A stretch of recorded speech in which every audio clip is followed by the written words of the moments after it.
حضور نے فرمایا ہر انسان کے ساتھ ایک شیطان ہے.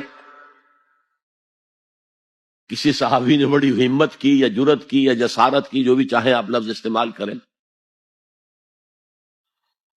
پوچھ لیا حضور کہ آپ کے ساتھ بھی ہے؟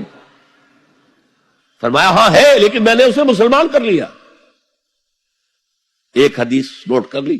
دوسری حدیث، ان الشیطان یجری من الانسان مجری الدم، شیطان تو انسان کے وجود میں خون کی طرح گردش کرتا ہے.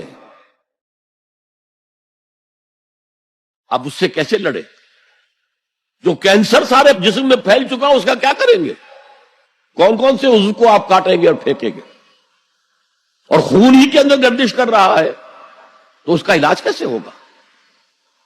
اب اقبال کہتے ہیں کشتن ابلیس کار مشکل است.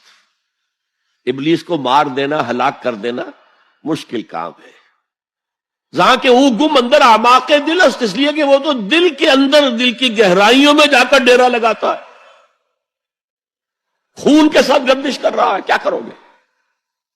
خوش طرح باشد مسلمانش کنی، بہتر یہ ہے کہ اسے مسلمان کر لو. کشتہ شمشیر قرآنش کنی، اسے قرآن کی شمشیر سے اس کا قلع کما کرو. قرآن بھی تمہارے پورے وجود میں سرایت کر جائے، پورے وجود، اور وہی در حقیقت تمہارے تزکیے کا ذریعہ بنے گی. سیکنڈ لیول پر آ کر دعوت و تبلیغ، اس کا مرکز و محور بھی قرآن.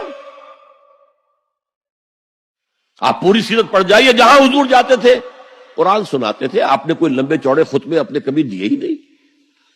خطبہ جمعہ میں کیا کرتے تھے؟ کان یقرأ آیات من القرآن ویذکر الناس. کان النبی خطبتان یجلس بینہما. حضور کے جمعے کے 2 خطبے ہوتے تھے، اس کے درمیان آپ بیٹھتے تھے.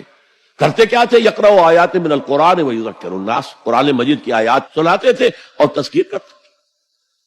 دعوت کا ذریعہ قرآن، تزکیے کا ذریعہ قرآن.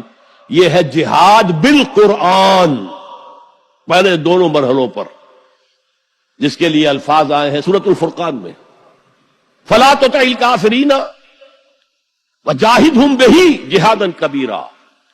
اے نبی آپ کافروں کی باتیں نہ مانیے اور اس قرآن کے ذریعے سے جہاد کیجئے، بہت بڑا جہاد.